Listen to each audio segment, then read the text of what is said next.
Team Never Quit podcast. As always, thank you guys for listening and watching, and please go hit that like and subscribe button wherever you get your show. So today, before we get to our very special guest, let us kick us off with the Patreon question of the day, which is, so if you were one of those types of kids that like to sneak out of the house at night, where did you go? I never snuck out. Really? I never did. Yes, you did. I did not. I was too scared. Didn't you tell me you took your dad's car? I definitely know one story. Yeah, right? No, I didn't sneak out at night. Oh, here we go.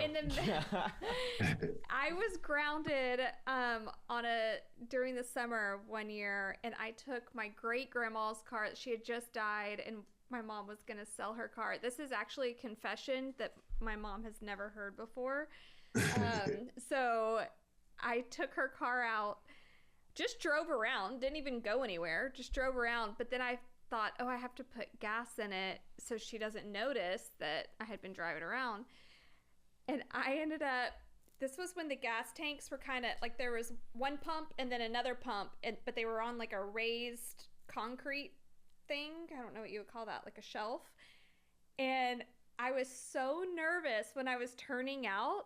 I did like a hard cut and I seesawed over the middle, and all these guys had to get up and pick the car up and move it. It was I never got caught though. How old are you? I was 14 or 15. There we go. Did you ever sneak out?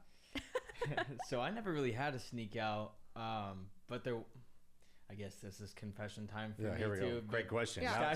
Hunter's our son. Yeah, so that'll be good. Yeah. Statute of limitations has passed, so it's a great way of referencing that too. There was a few times where I may have slightly fibbed on where I went. Oh, I know. Everybody did. I was tracking you. But yeah, I never had to sneak out because I was always tracking you. Well, you would always let me go too. Yeah. We're horrible parents. Horrible parents is what she's saying. What about you, bro? I think it was a double whammy for me. I remember sneaking out of the house to sneak a girl into the house so that I could hook up. And I'll never forget, I got caught. My mom came. It was like 1, 2 in the morning because I was waiting for my mom to go to sleep, and I snuck out and snuck this girl in. And my mom came into the room at like 2 in the morning. And she was like, "Not in my house." Oh Not in my my house. I got caught. Was the girl so embarrassed?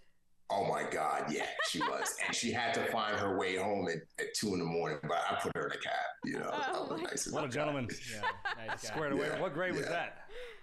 Oh man, I had to be a senior in high school at the time. So that was I think I was 17 at the time. I was 17 at the time. Wow. Yeah. 7th grade, I snuck out 2 a.m., me and a few of my buddies.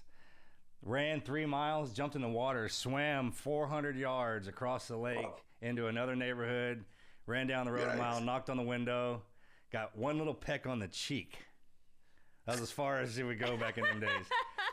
Ran back down the road, swam back across the water, and ran another 3 miles, went back in the house. She must feel like a lucky girl. You How about that? literally That was my swam I did across. that, 7th grade. Almost got ran over by a bass fisherman, too. And you didn't get caught like me. I didn't get caught. Future frogman, though. Yeah. There you go. Right? There you Swimming go. across Yes, Lake sir. Conroe. Yeah. That's hilarious. Yeah, that happened. I did that. Oh my gosh. Since we're being complete transparency right now. Yeah. That's Oh funny. my gosh. Well, today we've got a really great guest for you guys. Remi Adeleke was born in Nigeria, then moved to the Bronx, and later joined the Navy, and then went to the Navy SEALs after that, where he specialized in combat medicine and HUMINT, which is Human Intelligence Tradecraft. Remi is a writer and actor known for Ambulance, Special Forces, World's Toughest Test, and Plane. Welcome to the show, Remi. Hey, thank you for having me on. Welcome back to Appreciate the y'all. show. Yeah. I here the last few months, man, I've been on this whole kick about acknowledging and seeing people who have lived the American dream. Yeah, absolutely. what got me on that was I watched that Arnold documentary. Yeah. You know what I'm talking about? And kind of it sets a tone. And if you've never actually seen anybody accomplish the American dream, it's really exceptional, man. And you've done that. You did that. Absolutely. Just coming from where you came from into the SEAL teams, and I know we've already had you on in the backstory and everything like that, man. But just coming from where you did and having the look, I was born here in Texas. All my family were military and stuff like that, and I always had as a kid in my head, I was like, I never thought I could get anywhere like that. You know, I never was like, hey man, this would be the hardest thing to do. I couldn't. I wanted to be a Navy SEAL so bad, but I just thought that it was impossible just to even get there. Not even the training. I'm talking about just to get in there. And I'm from here. I can't even imagine. I mean, just so the fact that hats off to you, man. I love this story. You're welcome. I mean, especially now. What you're doing now. And my favorite thing is to see what our guys turn into. Yeah. Amen. Yeah, I was actually at the C4 Foundation banquet last night, and to see so many team guys who put me through training, or guys who are now admirals and guys who are out and doing other things and crushing it. I just felt like a sense of like healthy pride last night. And I was like, wow, like this is a community that was so blessed to be a part of, you know, these high achievers, at the same time, humble guys who are just so disciplined. And it was just, you know, I've been outside of that because I've been, you know, working in the film and TV business, but to come back and to be re-exposed to it, it's just an honor to be a part of the community and to see what guys are doing. And every single day of my life, you know, I try to maintain that same standard in everything that I do, that standard of excellence that's beat into us during training. And, you know, I feel like I owe it to guys who gave their lives, especially guys like, you know, Charlie Keating, who I went through buds with, you know, did a platoon with, and you know, everything that I do now, it's like I want to be excellent because I want to honor their legacy and all our brothers who, you know, fought for our freedom so that we could have the life that we have and lives that we have. And man, I'm just so grateful to America. I love America, man. I'm not ashamed to say it. I know people are like so ashamed to say, oh, America's freaking amazing, dude. And, you know, here's a crazy thing. I get messages every single week from not just Nigerians, but I get messages from Africans all around Africa who say, hey, please, mister, can you please get me into America? I want the American dream. I believe in the American dream. Can you please get me in? I'll join the military. I'll do whatever. And, you know, unfortunately, I don't have an answer for how they can get into the U.S., but it's so interesting how so many people outside of America see it and get it and love it and want it, but so many people inside of America are just so ungrateful, you know. So how about that? It's frustrating, but yeah. How about that? That's when we learn it. And that's when you really appreciate being American, is when you freaking leave, man. Yeah. And when you came on last time, I wasn't part of it, so I have my own question. The only place I've been to in Africa, Hunter and I went to Uganda, and where we went, it was like, I mean, dirt, like mud houses. Like the houses were made up of like compact mud brick kind of things. Is that anything like what you came from, or did you live in like a neighborhood? I live in Lagos. Lagos is like the New York City of Nigeria. And it's a lot of people don't know this, but Nigeria is a very, very rich country because there's so much oil in Nigeria, natural gas, cocoa, gold, minerals. I talked about this on another podcast, but China has moved into Nigeria along with other parts of Africa to mine a lot of the resources in Nigeria. Yeah, because there's so many resources. Unfortunately, it's just so much inherent corruption. Like there's corruption in every government to a certain level, but the corruption is so ostensible, is so like overt. As a matter of fact, when I flew back to Nigeria in 2018, as soon as I got off the plane, the custom officer was like, do you have a gift for me to pass through? And then you get into a cabin and you get pulled over and the cop's like, how much money do you have for me to keep going? It's like part of the system. And, you know, here in the US, when people are in a very poverty-stricken area or grow up in the inner city like I did in the Bronx, like the things that we look to get out is like sports, rapping, drug dealing, all of these different things. But in Nigeria, it's politics. So kids from very young ages are groomed to become a politician, because you can go into politics poor and come out a billionaire, not a millionaire, billionaire, because they just steal the resource. So the reason why Nigeria is in such a bad state, even though there are cities, and there are the rural areas as well, especially in the north where Boko Haram, they control a lot of the north, but in the more civilized parts like Abuja as well, it's like they're like cities, but the poverty is just so out of control because of the corruption. So it wasn't a huge culture shock moving to the Bronx from a city in Africa. Yeah, not at all. And in part because of the fact we were so wealthy in Nigeria. We lived on a compound. We had nannies. We had drivers. We had absolutely everything until the Nigerian government pretty much, long story short, took out my dad.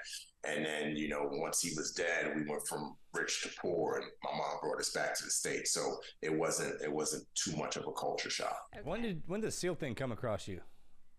There were actually a few films that I watched. One was Bad Boys. That was a film that kind of freaking good.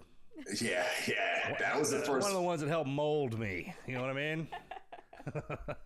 Yeah, man. It was cool because I felt that was other than that film, everything that I saw as related to African Americans was hip hop related, and so that's what I thought. That was the only thing I thought I could become, was a rapper or a drug dealer. And, I sold drugs and I rapped and I did that kind of thing. But it wasn't until I saw Bad Boys where I was introduced to these two guys who maintained a little bit of who they were, but they were heroes. So that was the first time the exploration came as it related to, man, I could do something other than selling drugs or shooting hoops. And then a year later, The Rock came out, or 2 years later, The Rock came out. And that was the film that really put Navy SEALs on my radar, because I had no clue who or what Navy SEALs were.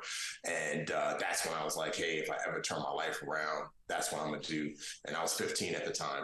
And then I want to say a few months later, or a year or so later, is when the Buds 234 documentary came out. Yeah. And that's kind of what solidified it for me. Yeah. The Rock got me. Yeah, got you too. Got me too, man. They did a great job. We got our asses whipped in there, but man, that's okay. They did a great job. That Michael Biehn, he plays a SEAL in a lot of movies, man. And I always thought he did a fast thing. Navy SEALs with Charlie Sheen got me, the first one. Yeah, that kind of hooked me in, and then the Silent Option documentary. Yeah. But we used to have blockbuster movies when we were kids. Mm-hmm. Yeah. Remember that was a thing, man. And you waited for those, and when they came out, the sound, everything. It would get you in, and that sucker bit me too, man. And it was like a nonstop thing. Right after that, it's like everything just perpetuated. Like, hey, here we go. Yeah, man. Yeah, and then another film. I can't remember what year it came out. I think it was like 2001, but Black Hawk Down. Yeah. When I saw that too, I was just like, freaking. They did a great job on that one. They did a great job on that. Yeah, that was the first movie that I saw where I wanted to read the book after I saw the movie. And I was young, but I actually went and bought the book afterwards and read the whole book. I was brand new when that came out. They made us watch it. They made the whole platoon go watch it. And I remember, this was before any combat I'd been. And I remember watching those guys shoot over their heads, and the guy screaming because he was going deaf.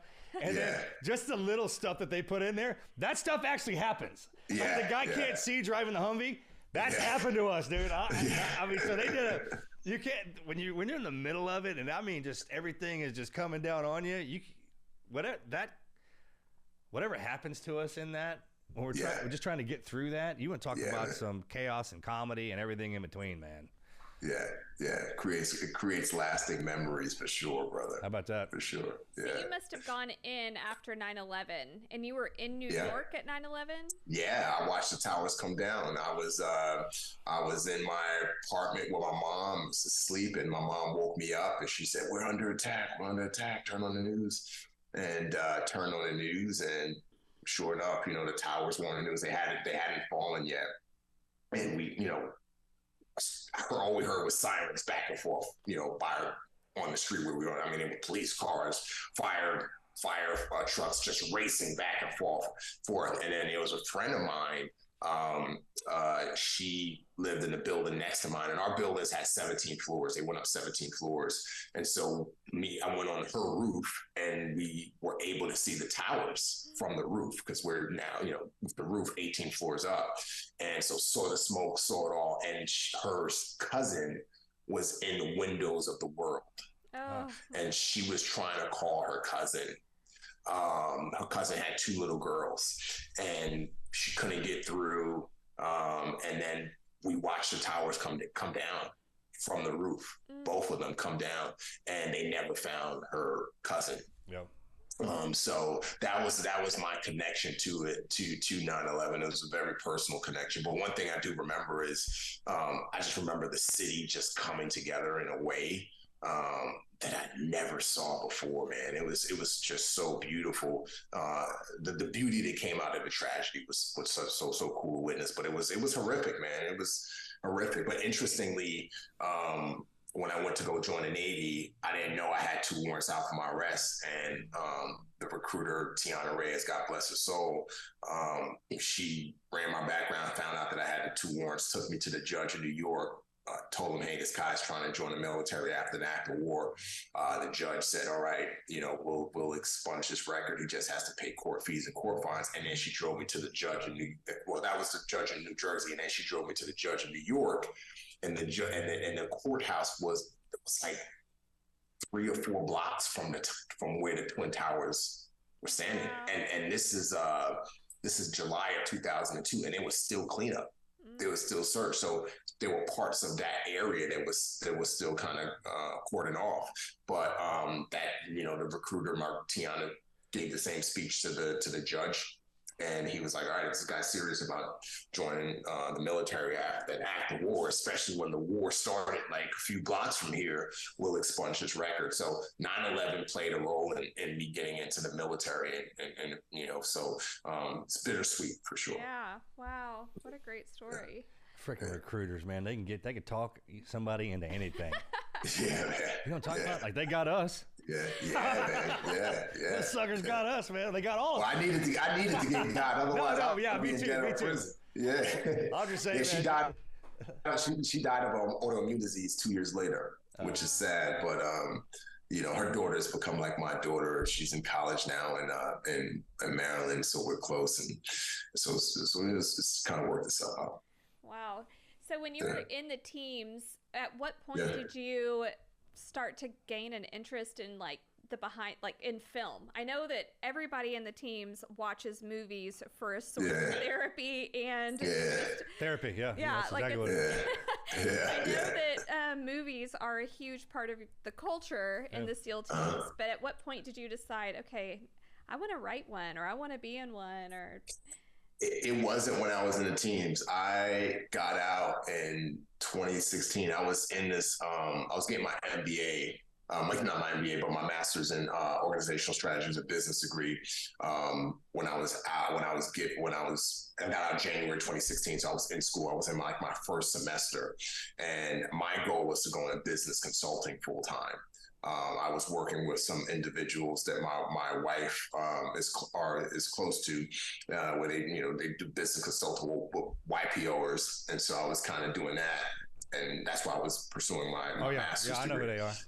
Yeah, good dudes, great group of dudes, and so I just got a phone call one day. I got a phone call one day to work on Transformers, and the last night with. That's when you started. I remember that now. Okay, that's how it happened.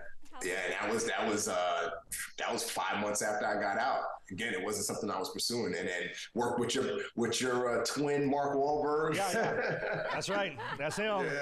Yeah. He plays me on TV. Yeah. Dead ringer for sure, brother. Hey man, let me tell you something. I don't know how. God bless our guys because when we started triculating out, it was almost like we didn't have anywhere to go. And our imagination carried us. So it was like ones and twos just went in there. And then when you guys started taking over up there during that, because I would always hear about like, hey, those Transformer sets, man, they're crawling with team guys. Yeah. Yeah, they are. it was Harry Humphreys, Kevin. How about them guys? Oh, dude, those freaking guys right there, man. Awesome time up there. I had a blast. So I know you did, man, because we we have a good time anywhere we go. Yeah. So that started it off right there.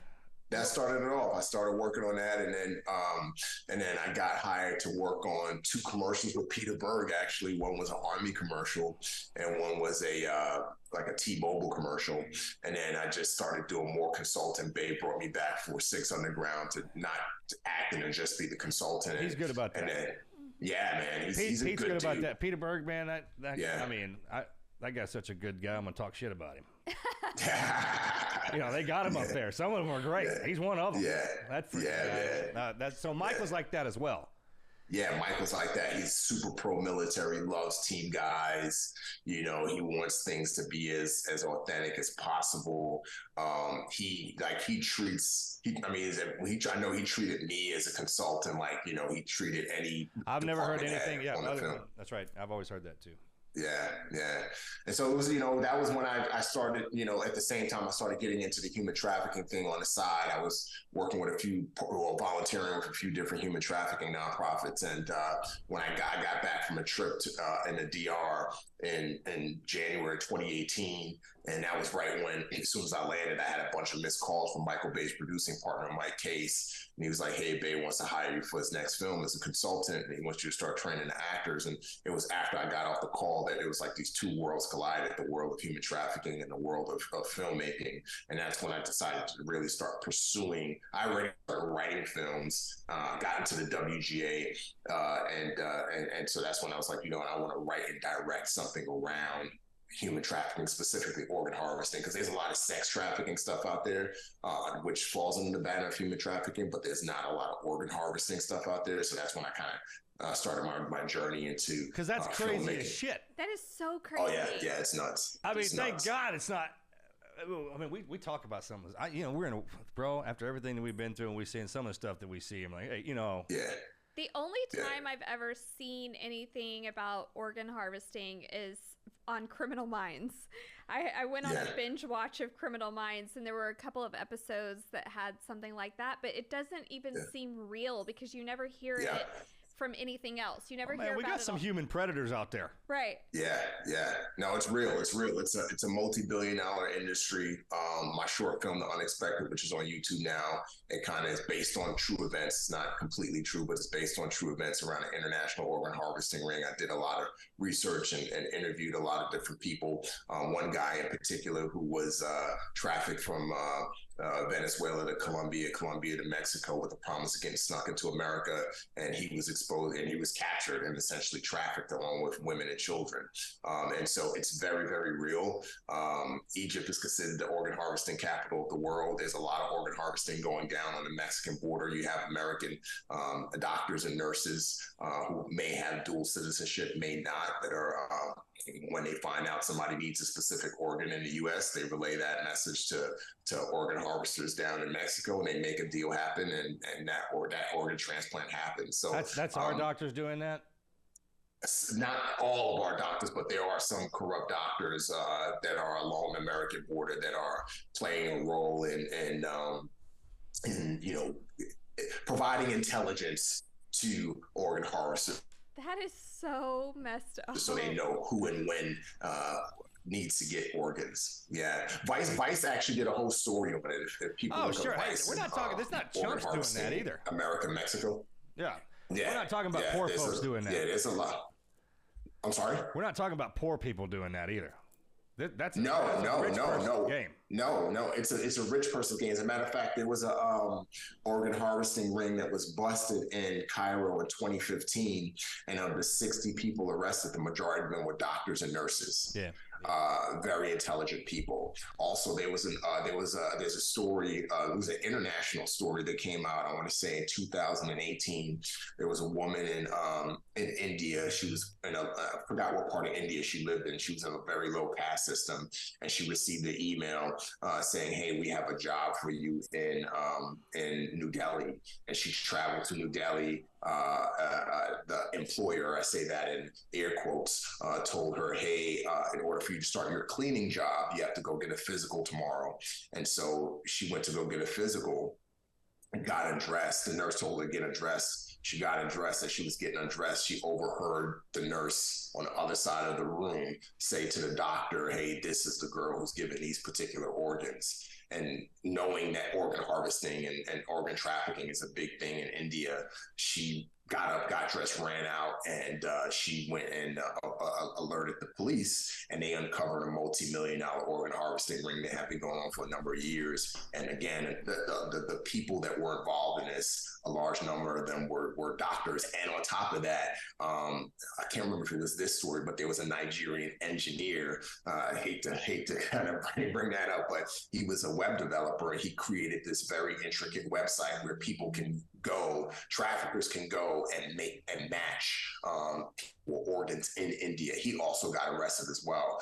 But we're not dealing with idiots. We're dealing with very intelligent people. I feel like that's when we should bring back Hammurabi's Code and say, hey, man, if you took something from them, we're going to have to take it from you. From exactly. Our doctors, the white coat, the ones we're supposed to rely on doing that. Yep. Yeah. There is the Hippocratic oath. I don't know if it applies anywhere. I know you know what it is, man. If they harped on us about that thing, and they took the full oath. That's man.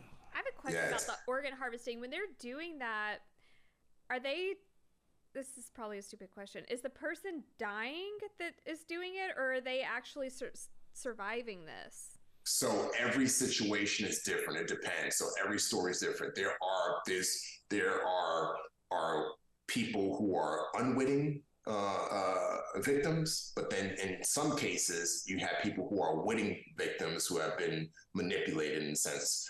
For example, what happens in Cairo, Egypt a lot is a lot of migrants from other parts of Africa and even other parts of the Middle East try to get to Egypt so they can use Egypt as a way to cross into Jordan or to cross into, get into Europe and some, get to Europe. And so a lot of these migrants will get stuck in Egypt. And so traffickers will find these very poor migrants and essentially say to them, hey, I know somebody that needs a kidney. If you're willing to sell your kidney to me, because I know you're very desperate right now, then I will get you moved into Italy, or I'll get you moved into Jordan. I'll get you moved into fill in the blank. And so that's an example of a witting victim. But then when you have the unwitting victim, like the woman that I mentioned in India, she was told, hey, you're coming up here for a job, and they were going to take her organ. So every situation is very different. There was an international story that came out this year, actually, and there was an American woman who traveled down to DR to get a tummy tuck, and the plastic surgeon put her under, provided the procedure. The anesthesia wore off after the procedure was done. She flew back to Texas, I believe she was from Houston, Texas, and she wasn't feeling well. And for a number of days, finally, she went to the doctor and said, I'm not feeling well, I'm just feeling nauseous, I'm feeling really fatigued and weak. And the doctor ran a bunch of different tests, and finally the doctor did I can't remember if it was an MRI, I think it was an MRI, and found that she had one kidney. And he said to her, do you know you have one kidney? She's like, no, I should have two kidneys. So the plastic surgeon during the surgery in DR took her kidney. And he already had a match, and he sold that kidney to that match. So there are a lot of different scenarios. There's not a one specific scenario where somebody, there's not just one scenario. Right. Another international story that I'll touch on really quick. Please feel free to cut me off if I'm going on too much about this. But there was a woman in Mexico that flew to, I believe, Peru, and she met this guy on a dating app, fell in love. He got her to Peru. He was in medical school, and she went missing. A few weeks later, her body parts washed up on a beach, and this dude was selling her organs. It was found after they did the investigation, he was selling her organs on social media. So through DM sections. So he cut her up and killed her. He murdered her. So there are a lot of different situations. And again, all of these stories that I'm bringing up are open source. people just have to kind of search sometimes or just type in, but it's happened. There's more reporting coming out on it now because traffickers are becoming a lot smarter. They've realized that, it's a lot safer for me to traffic and potentially kill somebody and take their organ to sell it and burn the body and be done with it than it is to traffic women and kids and even men in some cases sexually. Yeah, because then you got to take care of them, and there's. Yeah, I get that. Gosh, that is nuts. So what's the name of your YouTube? So it's called The Unexpected. So that's on YouTube now. The Unexpected, and then the feature film is called Unexpected Redemption. So G-Base is producing it, which is Gerard Butler's production company, and then how about that guy? Yeah. He's a good dude. He's a good dude, man. Yeah. 300 changed my life. Yeah, man. Yeah. That's awesome. Oh my gosh, what a crazy freaking story! Can you believe we do that to each other? No, humans do that. Man. Yeah. Good for you for telling it too and getting it out for people to. We got a special place in hell reserved for those. 100%. My 100%. gosh. Okay, so from there, what other films have you been working on after that? After The Unexpected, I did as far as in front of the camera, behind the camera. Whatever you're more passionate about talking about. I'm more passionate about behind the cameras. Yeah, that's what I was going to ask you. What do you like better? You like being behind the camera now? I love storytelling. So I love, taking an idea from the beginning, writing out the screenplay, and then rolling a camera and shooting it. I love that. Even if I'm not rolling camera, even if I'm just writing the script or writing the pilot for a TV series, that's where my passion is. I think that. I'm sorry. I'm fascinated with this because the job that you got coming out of teams and where we came from, just being a team guy is an exceptional thing. But even now, and I know directors and actors, and that is a difficult. I mean, and people, I can't even imagine that you got that done. Mm-hmm. Yeah. I mean, what do you tell somebody who thinks like that? Like, hey, how'd you do that? Yeah. Yeah, man, it's a tough business to be in, man. It's like. I tell my business partner all the time, like, are we sure we want to keep doing this, dude? Because it's a very tough business to be in. But, just that no quit attitude that came from who I was before I went to Buds, and then after that, and then the teams, it's just stay with me, So when you're doing a passion project like that, do you rather do true storytelling or the fictional thrillers? Yeah, for me, it depends on the message. So it's all about the message for me. Like, I don't like to tell stories where there's absolutely no core message that people will not walk away with. I truly believe that if we're asking somebody to invest their time, whether it's 2 hours in a movie theater, or whether it's 30 minutes on a YouTube movie, short film, or whatever, or whether it's, an hour TV show, we're asking them to invest their time, then they should be able to get something in return. That's just my philosophy as a storyteller. And so I'm passionate. It's all about the story for me. It's what message can impact people the most. And sometimes that could be through a fiction story, and sometimes that may be through a nonfiction story. So that's kind of how I weigh my options and weigh what I can't wait for y'all to get back, start making some great movies again. I know. Yeah, man. I mean, the ones that we grew up on, where you could watch a human do something, and you're like, hey, I think I could do that, or I can't do that, but obviously he can. And there was something about. Don't get me wrong, I love the Marvel movies, I love all that. Yeah. But when we were growing up, they were different. Yeah. Our heroes are different. And I will say that when it comes to fiction, I'm all about grounded fiction. Mm-hmm. I'm not about, like, again, as you said, no offense to Marvel and DC and that stuff. I love superheroes, and there are some superhero movies I really like, and I get inspired by myself. But for me, it's all about the grounded story that may be fiction. Because, as you said, like, just thinking back to films with Sylvester Stallone back in the day. Man, don't even get me started about our guys. Yeah, like, just the whole Tango and Cash. Yeah, man. Tango and Cash. Absolutely. Yeah. Those two. We had Bruce Willis, man. Bruce Willis. Dude, we had a Die Hard. Oh, man. Chappie just molded us. Don't get me, like we said, man, I watched the Spider-Man and everything and the Superman. Yeah. When you saw those dudes roll out, Yeah. damn, man. Yeah. They just got it done. They look cool doing it. Yeah. I just thought it was a great time to grow up when we did. Yeah, man. Absolutely. I want to get back to that, man. It's like, even now with films, it's like they just made like, stuff so woke and like they add all this stupid stuff in it. And my opinion on that is like the people who you want to come watch it, they ain't gonna watch it anyway. They ain't gonna want to watch it anyway. Right. You know what I mean? So why keep making something for people who are not even gonna watch it? Just make a good, cool story. So what is where did your story, The Chameleon, come about? Yeah, so The Chameleon is my new book. The idea came to me when I was on a deployment in 2010. I was overseas and running sources in the Middle East and helping build intelligence packages for DAs that our team would do. And I just started thinking, I was like, it would be cool. And because I had to be a chameleon, so to speak. I had to be Abu for one source. I had to be Abu Ibrahim for another source. I had to be a different person for every different source. And then I had to be a different person when I was briefing my OIC, but then I had to be a different person when I was briefing a level 3 or somebody above me. So I had to essentially be a chameleon. And I was just like, that is a cool concept. I don't think I've ever come across a type of spy film where it's more on the nose how a person is able to transition or blend into different characters as a chameleon.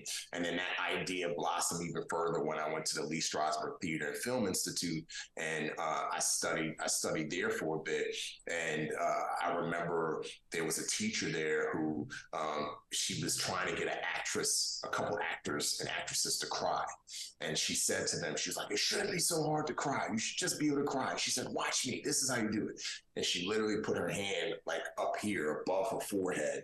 And then she rubbed her hand down past her eyes. And as soon as her fingertips left her eyes, she was bawling, crying. Like, it was like she just turned on the switch. Was she load her hand or something? Sound like she loaded her hand. I don't know what she did. I don't know if she had pepper on her hands or what. Something loaded. Yeah, it was hot sauce, it was sriracha. But, dude, she was bawling, crying. And then she was like, and now it's time for me to stop. And she just snapped her finger and stopped. And I was like, wow, it'd be cool to put that into this, to add that to this whole chameleon, where this is a person is a very well-trained method actor, but still an operator and still able to blend into these different characters. So that's kind of how the idea formulated even more so. And then I wrote the screenplay first. And then that got picked up by a major producer in a studio. And I went through about 9 months rewrites on that. And then after those rewrites, they tried to get an actor attached, but his value fell through. There was an incident, so it didn't work out. And then the rights to the screenplay reverted back to me. And then I was like, all right, I might as well just do this as a book, and got a book deal. And that's kind of how it all came about. But it's the character is very loosely based off of me. I call it a fictional extension of my first book, Transform, which was my memoir. I think we talked about that last time I was on. Yeah. It's just a fictional extension of that. It's, the character's from Nigeria, just like I was from Nigeria. Instead of his dad being an engineer like my dad, his dad was in the Nigerian mafia. So we're able to we have these flashback chapters that go back to his beginnings, and so we're able to really dive into the world of corruption in Nigeria, but then also flashback to the main story. So it's a really cool story. It's part of the CIA program. Yeah. Yeah. It's a brilliant way to point out what's going on too. Yeah. Yes. 100%. And also on top of that, as I mentioned earlier, I'm all about telling stories that have a message. And so one of the core messages, which is an underlying theme, it comes more to the forefront towards the end, is the importance of like national unity. And in the book, one of the main drivers of national disunity is a politician. And he's intentionally trying to keep the country divided because he wants to maintain his base. Yeah. And so a big part of this is the importance of essentially extending an olive branch at times and trying to create conversation, not trying to make decisions,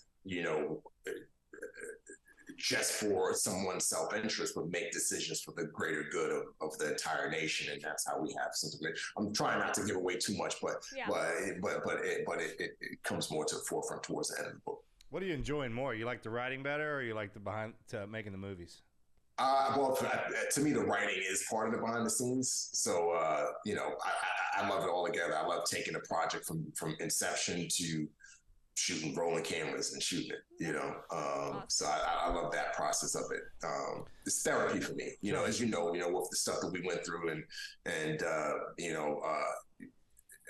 it's good therapy for me. The writing side of it is very good therapy for me. And then getting on set is like, I feel like I'm doing my job, now at that point. Oh yeah, pulling it out of there, because all the substance is in the writing. I still They didn't really get onto us too much about that when I just did that because we got to carry those notebooks in the teams every morning. You got to write out what we're supposed to do. I kind of started there, and then just kept doing it. It's a good way to take what's in here and put it down in front of you because it looks different.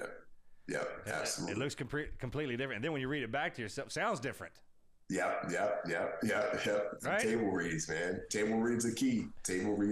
That's awesome. It's a little tidbit that I got taught. I think there's a lot of things, and this is another great part about when our guys get out. I hate that they separate us. Yeah. The team guys aren't supposed to be alone. It's supposed to be two of us at all times. So when they separated us. Swim buddies. Yeah. It's almost as if like, hey, if you guys are as good as you think you are, man, we're going to see, right? And so every guy got cast out into these different directions, and now we're getting back with each other. I'm like, hey, bro, what'd you have to do? And some of us got put in the same arena, which is great. Yeah, man. Which is great. And I just think now that we're having the chance to come back and teach the young guys that are coming through us, getting that trident is a huge deal, man. I started. I mean, it was cool what we got to go do, but now I'm realizing more and more, man, it's an identifier of who you get to roll with. Yeah, absolutely. And again, I was last night. I was at this banquet, and that was something that was really cool, to see Master Chiefs and Admirals and retired Master Chief and then talking about the Trident and talking about brotherhood, and it was surreal. I said to myself, I was like, dude, like I've been a part of this community, right? Man. That happened to me. I was like, damn, it was cool. It's a great job, man. And you think that going in, and it is. I mean, and when we're in, you think it, but when you get out and you start, like, people will send me stuff. I forgot a lot of stuff that we say and that we have in our heads and stuff like that. And it'll come across you'll run across some dude, man. He'll say something like, man, I had forgotten about that, but that's freaking good stuff. Yeah. Another thing that came to mind last night too was, because there's all this, unrest around the world now, especially what's going on in the Middle East. And I've gotten messages from people saying, oh, I'm worried, about here at home, and I'm worried about and fear breeds fear sometimes, and calm breeds calm. And, my wife, she gets concerned and stuff. And, so I try to stay calm and all of that. But one thing being at that event last night reminded me was like, our brothers, we have new brothers that are still holding the line, and they are trained to the same level, if not a better level than us. And they have great equipment, and they are disciplined and dedicated. And with those guys out there doing what they're doing, this came to my mind last night. I was like, there's no need to fear. Mm-hmm. There's no need to fear, knowing the type of guys that we have been a part of that's out there doing justice, and so we can sleep good at night. Awesome, Man, I've been telling people, they're like, hey, you're kind of worried about us getting attacked. I was like, I get that. I was like, everyone else has been training to fight. Yeah. Americans have been fighting 2 wars for the last 20 years. So let me tell you something. What else will happen? Yeah. If you show up over here, you just think you're going to fight a regular army. I have the worst nightmares you can freaking imagine living out. I mean, I'm talking everything from a Predator to Michael Myers to Freddy Krueger will show up. Every superhero, Batman, redneck with a tractor. Yeah. Every horror movie you've ever seen, you will see them walking around. If you come over here, it won't. People can't. They have no idea what lives in here. No idea. I try to I really try and stress that. But even Marcus's mom, that is a 75-year-old white-haired woman will kick your ass. Yeah. You literally got to fight every house, like when you come in there, man. It'd just be, and then the terrain would change, and then the people would change, and how they fight you will change. Yeah. Yeah. It's just, it's good. It's a blessing. Yeah. Instant regret, that's for sure. Oh, yeah. As soon as they get over here, I'll be like, uh-oh. Oh, my gosh. Because we have rules. Yeah. We've had rules on us our entire lives. Yeah. If that happens over here, those will go away. Yeah, real quick. So when does Chameleon come out? The book's out now. The short film is on YouTube now. So I took 2 chapters from the book and adapted it into a short film, so people can go see that on my YouTube channel along with The Unexpected. And I just finished writing the TV pilot for the TV series.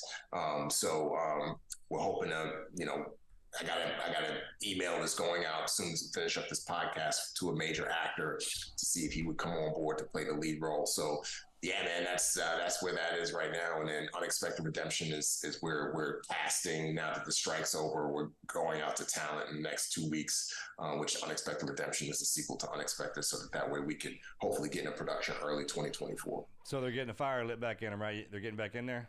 Yeah, everybody's there. Strike's over. The WJ strike ended first week of October, and the actor strike just ended 2 days ago. And everyone got what they needed, hopefully, so we can keep going. And just everybody got what they needed. All right, everybody got what they needed. That's awesome. Well, what else can we talk about with what you've got going on?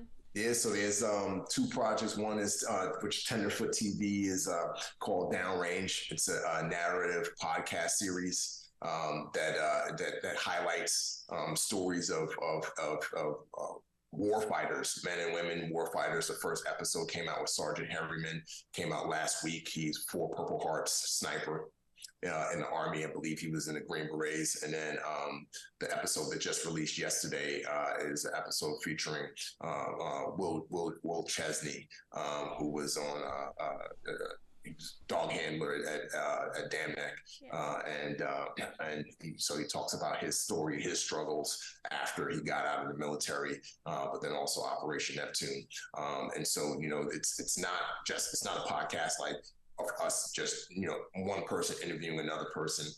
It's a very immersive podcast. So there's sound effects, there's music, there's actors that are ad-libbing or adding to the subject's story. So it's when you plug in your earphones, you really feel like that's good, man. You're in the middle of the story. Yeah, so you're putting depth in it. That's great because it started off regular. And that when you start putting the depth in there and catching everybody in that way, man, that's episode 2 just dropped yesterday. Next week is Jason Redman's episode. Nice. So that drops. One. Yeah. So his drops next Thursday. Just watching all the SF and the military shows that are coming out, and then you have the civilian populace integrating in with us. Yeah, I think the fact when we started doing that, like really bringing them to.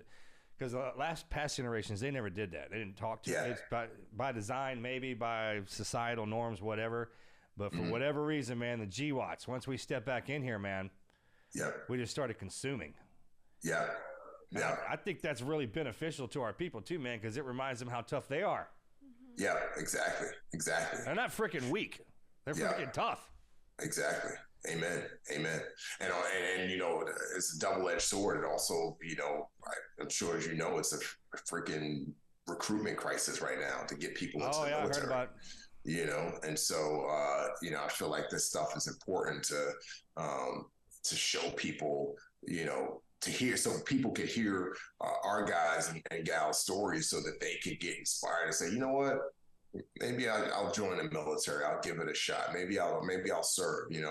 I got another show that comes out tomorrow on Veterans Day called Beyond the Battlefield on History Channel, and it's Peyton Manning is executive producing a show, and it gives an in-depth look into the first 2 episodes. One is with the Green Berets at Camp Liberty. The other one is with at Miramar, with the at the Top Gun school, and the purpose of that again is to expose young people. And that was the only reason why I signed up for the show, to expose the next generation so they could raise their hand and say, I never saw the military like that or from this POV. Let me give it a shot. Because sure. Man, when you tell it from their perspective, like, hey, tell me what you look like when you were a kid. Because there's another kid out there in the same spot thinking that he can't go anywhere. And if he sees himself on TV and just sees a little piece of that, I mean, that's all it takes. That's why we like on ours, we like going into a backstory because there's someone out there that can relate to that backstory. I mean, look how exceptional your story is. No one would anticipate that you came from where you did.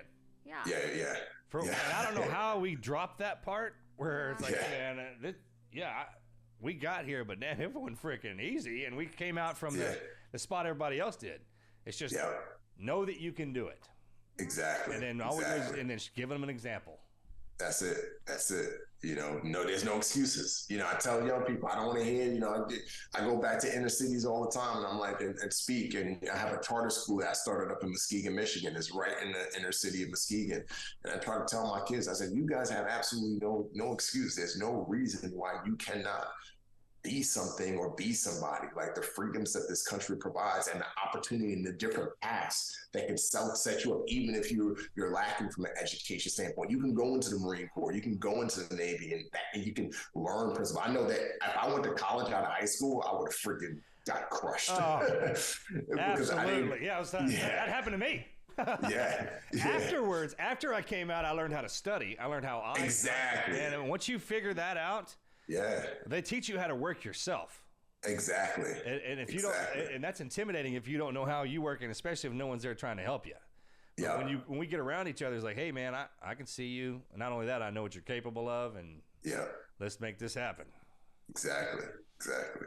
Spot on. It's powerful. Well, I love what you're doing, the podcast and the new book and everything. Even the unexpected. I want to watch that when we get off. That's check awesome. It out. Anything else that you want to talk about? I think that's it. Make sure everybody, they could, make sure let's honor our veterans. I'm not sure when this is coming out, but my hope is that, you know, people who listen in will honor our brothers and sisters and you know, just you know, look at the good in our nation. There's so much goodness in America, and just and that goodness has been provided for, you know, people who wore the uniform. So that's for sure. Well, the best is when we all get out, we start honoring our own brothers and sisters who put the work in. Amen. I mean, just showing what they do. That's the best part. Can you tell our listeners your social media handle, how to follow you, and how to look up your YouTube? Yeah. So Remi Adeleke, REMI ADELEKE, and that's across the platform. So all the platforms: Instagram, Twitter, Facebook, YouTube, LinkedIn, and then my link tree to all of my different websites. The Tenderfoot TV podcast is that's in my link tree on all my social media platforms as well. Awesome. Pretty straightforward. I appreciate. I got an easy name. I got a unique name, so it doesn't have to be official Remi Adeleke. It's just Remi Adeleke. There is no one running around with your handle. Nobody else. Nobody else. That's cool, man. Yeah. You got hooked up on that one. Well, thanks again for coming on, brother, man. Thanks for everything that you do. God bless you, man. God bless you too. God bless you and your brother, and tell your brother also thank you for his service up in I will, DC. man. I'll get up there and kick him in the ass, make sure he's doing his job. He just got back. He was with them. Their birthday was the other day, and I saw that. Happy birthday, man. Happy birthday, both of you guys. Saw that on social media. They keep coming around. I know. We're climbing it up now. Well, that's a good thing. That's what somebody said earlier. You know, as team guys, we're not supposed to live past 40, and if we do, then we're like, damn, now what do we do? Well, we're going to try and outlive everybody else, I guess. Yeah, I guess. Yeah. Oh, that's great. We'll fall the back pains. That's it, man. All right. Well, thank you. Have a good one. Have a great weekend. We really appreciate you coming down. Thank you. God bless you all. All right. And we will see you guys. Thank you, brother. Thanks for having me. Yeah. All right, Remi. Thank you for listening. All right, Marcus. All right. Bye. Great dude. Yeah. This is the Team Never Quit podcast. So buckle up, Buttercup.